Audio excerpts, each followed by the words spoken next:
Digitalna revolucija. Digitalni poslovni model. Kibernetska sigurnost.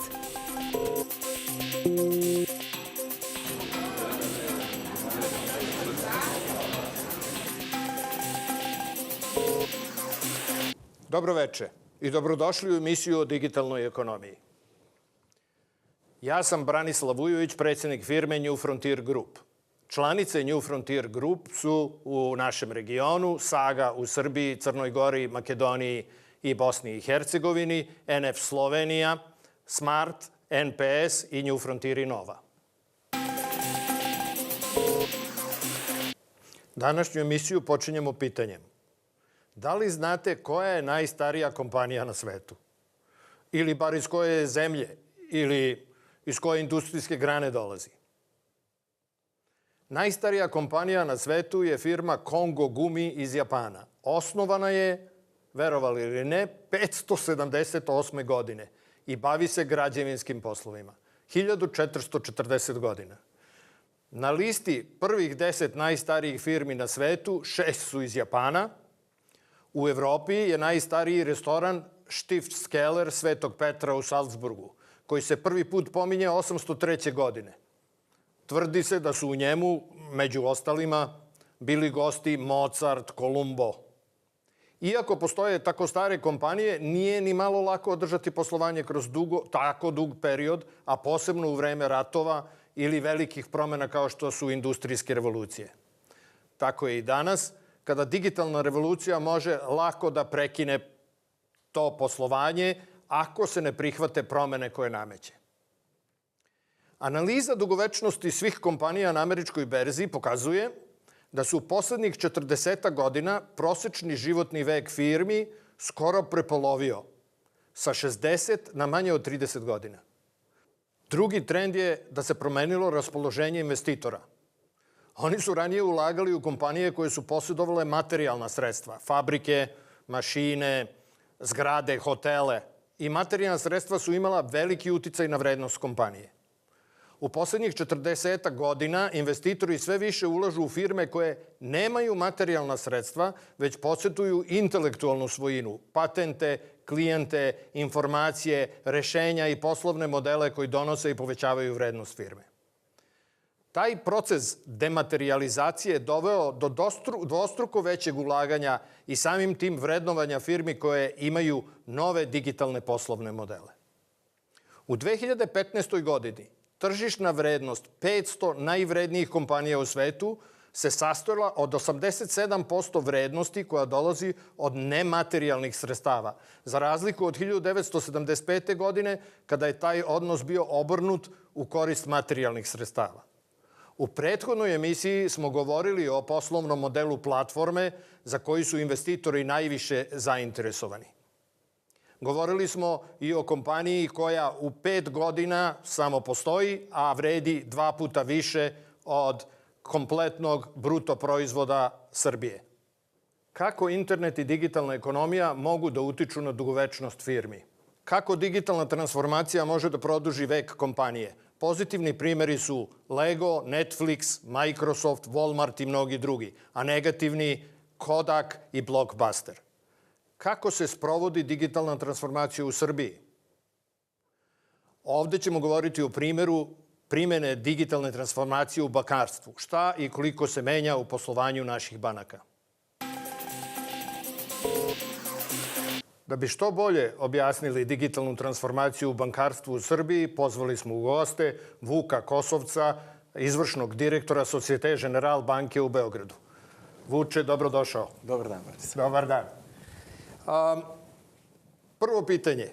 Ako možete, objasnite nam razliku između digitalnog i klasičnog bankarstva. Kako to vi vidite u vašoj banci? Pa, ajde ovako, u principu to je isto bankarstvo, ljudi rade iste vrstu posla, ali na dosta drugačiji način. Kod tradicionalnog bankarstva morate dolaziti u radno vreme banke, da fizički odvojite vreme i da posjetite ekspozituru, dok digitalno bankarstvo je svuda oko vas, dostupno 24 sata i koristite ga sa lokacije koja vam odgovara.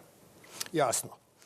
Međutim, na bazi te definicije, mi smo došli do zaključka da mnoge banke smatraju da imaju digitalno bankarstvo samo time što otvore neke digitalne kanale. A sve procese koji su iza toga ostavljaju i dalje da radi isti ljudi na isti način kao što su radili i u ovom koje mi nazivamo klasičnom bankarstvu. Šta vi mislite o automatizaciji procesa u bankarstvu? Da, pa mislim da je automatizacija deo digitalizacije zato što prosto ljudi u digitalnom svetu očekuju da se nešto ipak desi u toj sekundi, u tom trenutku. Ne očekuju da im kažete super, hvala, za 24 sata ćete vidjeti promenu na vašem sistemu. Tako da ako ne krenete na vreme da automatizujete cele procese, nećete uspjeti da imate zadovoljstvo klijenata koji ta očekivanja grade ne samo na osnovu banaka, nego na osnovu ostalih digitalnih interakcija koje imaju sa drugim vrstama kompanije u drugim industrijama. Drugim rečima, hoćete da kažete da trenutno izvršenje doprinosi mnogo zadovoljstvu korisnika, da je to važan faktor u zadovoljstvu korisnika, bilo da se radi o običnoj transakciji, bilo da se radi o odobravanju kredita? Pa, apsolutno. Prosto naše očekivanje se razvijaju na osnovu digitalnog sveta u kome radimo, u kome postoju raznorazne kompanije na srpskom i na svetskom nivou koje prave naše očekivanja. A očekivanje danas od digitalnog sveta je da stvari budu trenutne ili skoro trenutne, što bi rekli. Da bi ilustrovali kako procesi u banci mogu da koriste optimalne kanale i da budu automatizovani, pogledajmo video u kome se predstavlja funkcionalnost u našem sistemu iBanking. Da napomenem da je kompletan razvoj ovog proizvoda u našoj firmi New Frontier Nova u Beogradu, a da proizvod uspešno izvozimo i tako bar malo doprinosimo povećanju izvoza kroz proizvode visoke tehnologije.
Ovakav pristup, naravno, pomogli su i novi zakoni koji su doneti u našoj zemlji.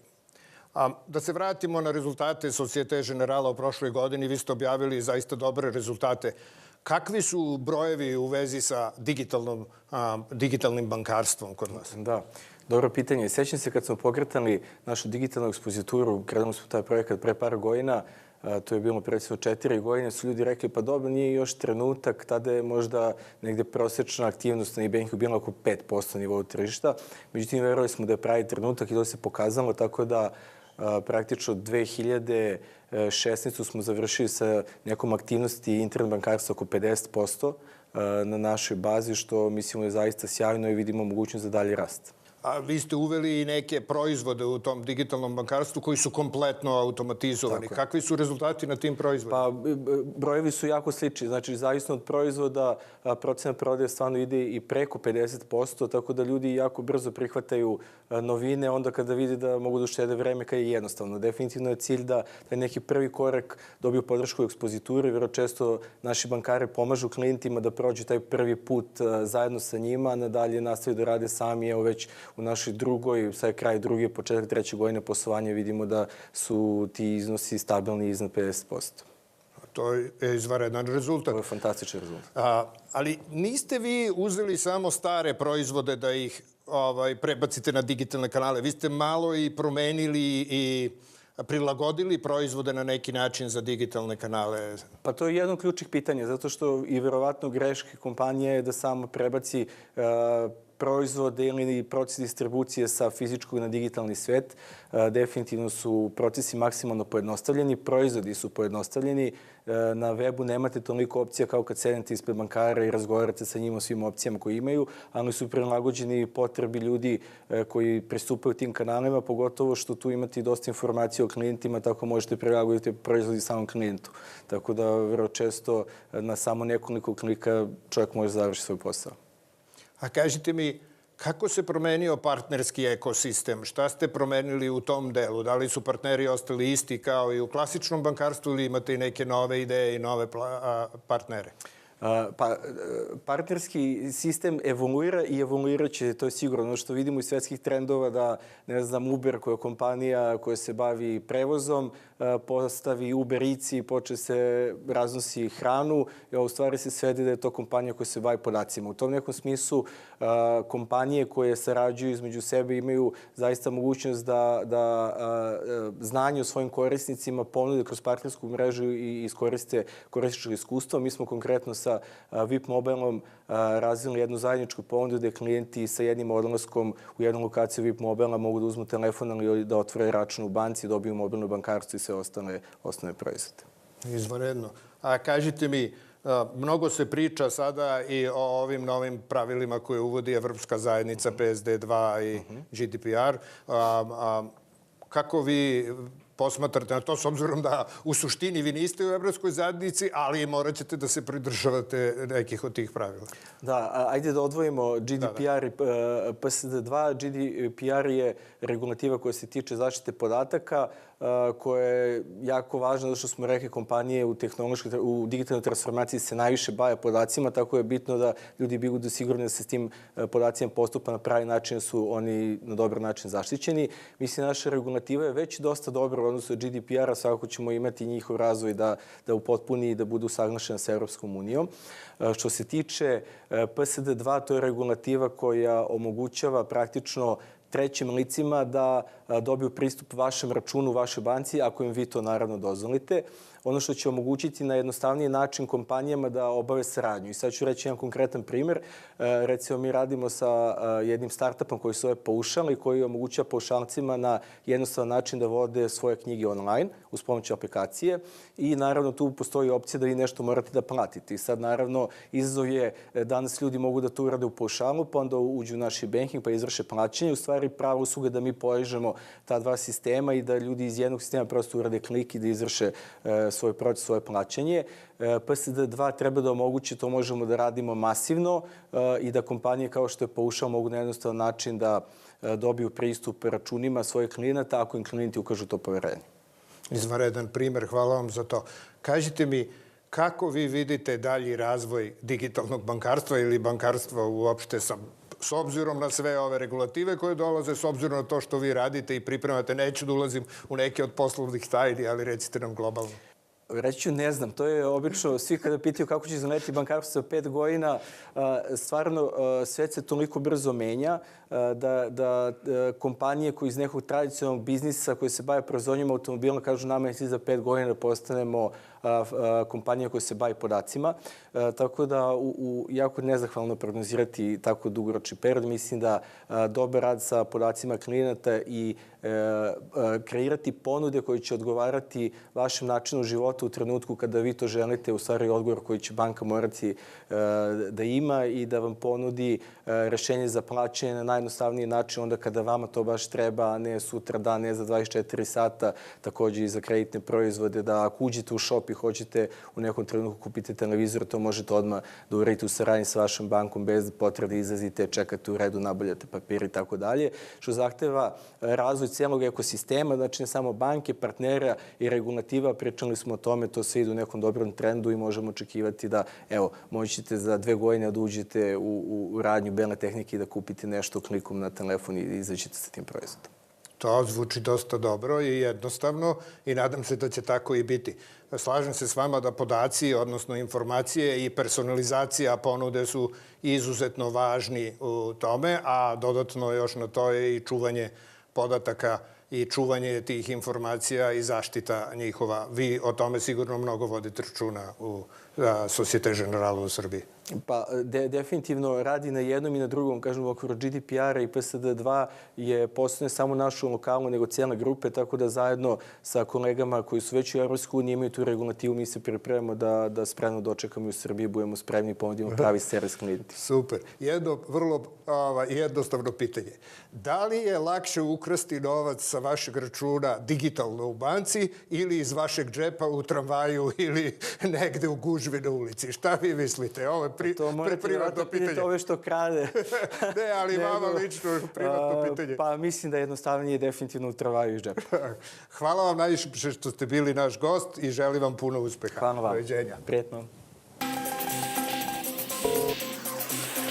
Kada govorimo o digitalnom bankarstvu, važno je napomenuti da se u sledećoj godini uvode neke nove regulative koje će uticati ne samo na digitalno bankarstvo, već i na kompletnu digitalnu ekonomiju. U 2018. godini u Evropskoj zajednici treba da bude primenjena regulativa koja će imati veliki uticaj na digitalnu ekonomiju. Radi se o PSD2, revidiranoj direktivi o servisu plaćanja koji sve banke treba da primene u 2018. godini i o drugoj regulativi GDPR, generalnoj regulativi za zaštitu podataka. Ove 2 regulative će se primenjivati od 25. maja 2018. godine. Ove direktive će uticati na kompanije koje na bilo koji način imaju dodira sa klijentima iz Evropske zajednice.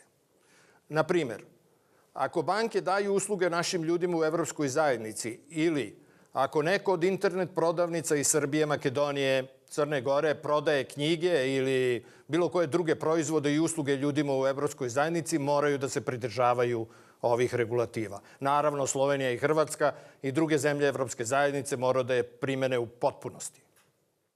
Interesantno je da su kazne za nepoštovanje ovih direktiva do 20 miliona evra ili do 4% od ukupnog obrta firme koja je zgrešila u prethodnoj godini. Uzima se veći od ova 2 iznosa. Da bi bolje razumeli otvoreno bankarstvo koje donosi PS2 regulativa, razgovaramo sa Paul Rohanom, autorom knjige o otvorenom bankarstvu, konsultantom i govornikom na mnogim konferencijama i događajima širom Evrope koji tretiraju baš ovu temu. Danas je naš gost Paul Rohan, koji je konsultant specijalno za otvorene bankarske sisteme. Šta to znači otvoreno bankarstvo i kako će to utiče na naš život u sledećim godinama? Hteli bi da saznamo danas u razgovoru sa Paulom. So Paul, thank you very much for coming and being our guest. Thank you. And we would like to explain a little bit about open banking, what it is, and do we have to be afraid of it or... No, I don't think so. Open banking is an exciting new development in financial services, inspired in part by regulators who are trying to give customers control of their own data so that increasingly they can be served by better innovation and more competition in financial services.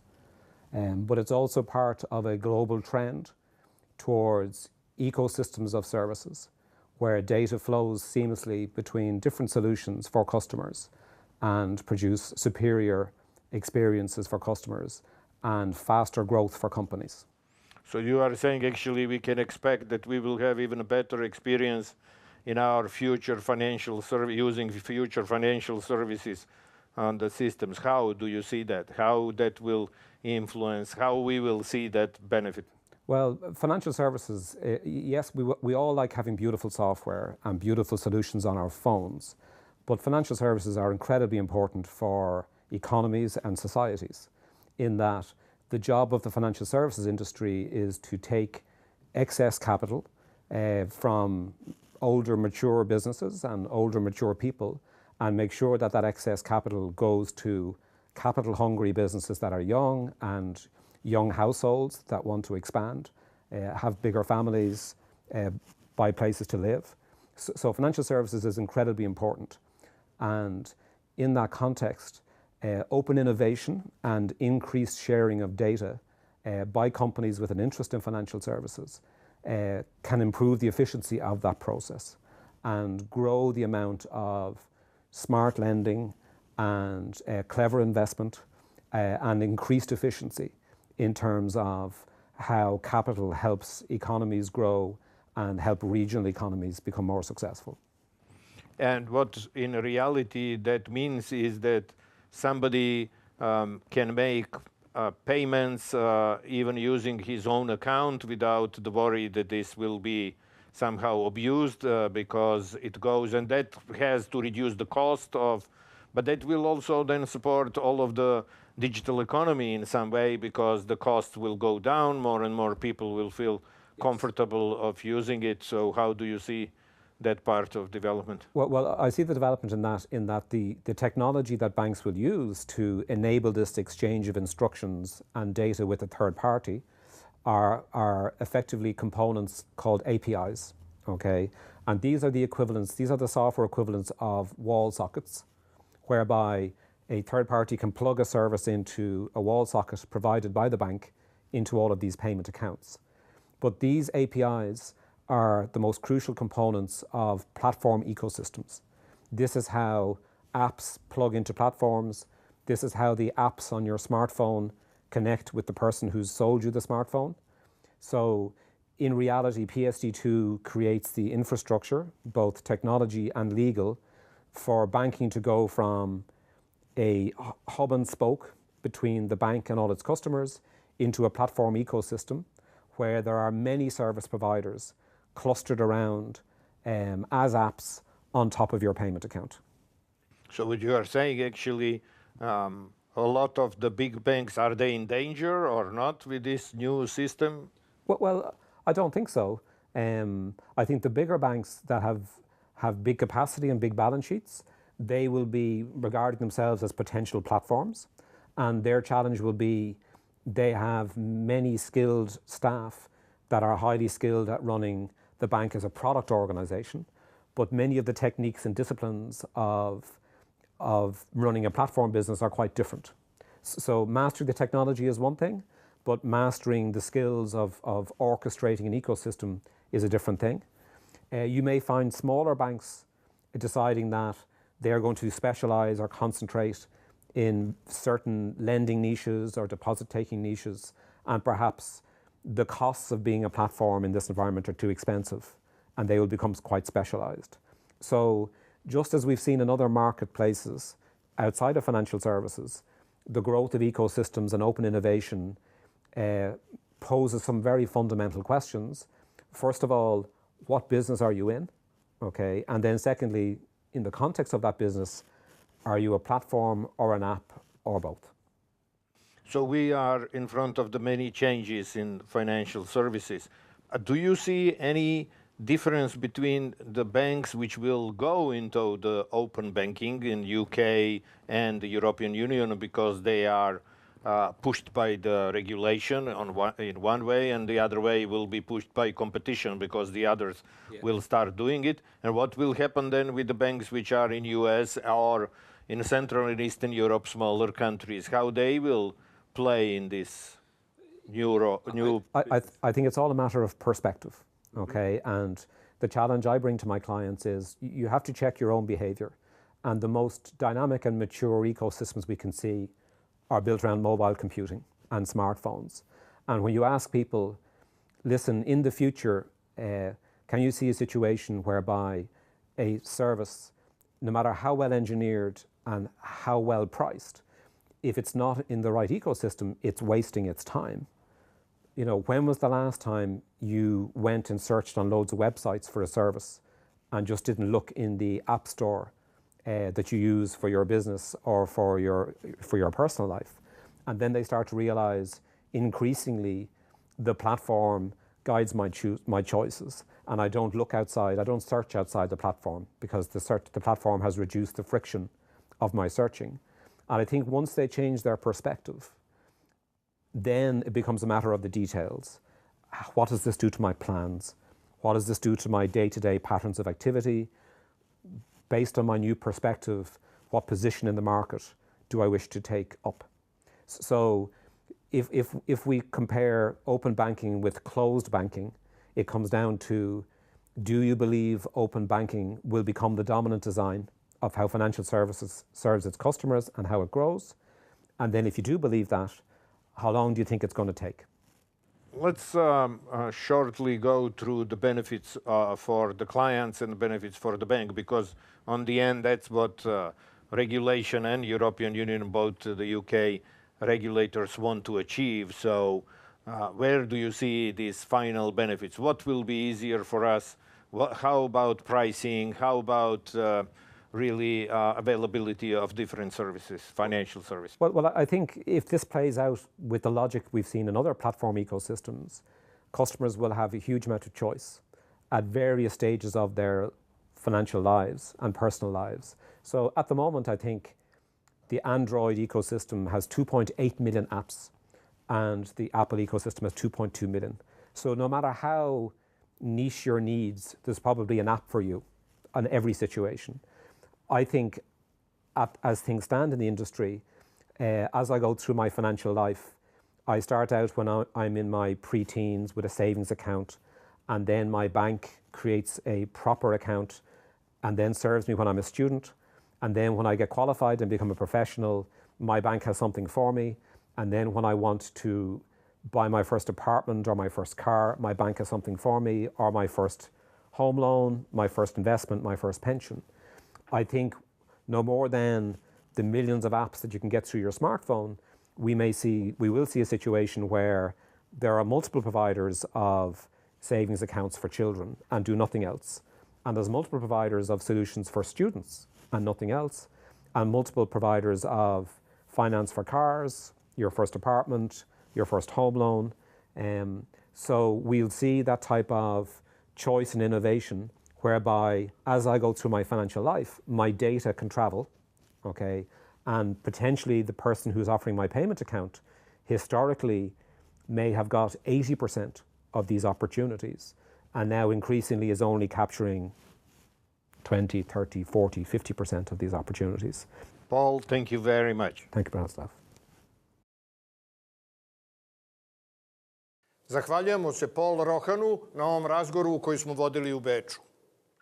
Hvala i vama što ste nas gledali i doviđenja. Digitalna revolucija. Digitalni poslovni model. Kibernetska sigurnost.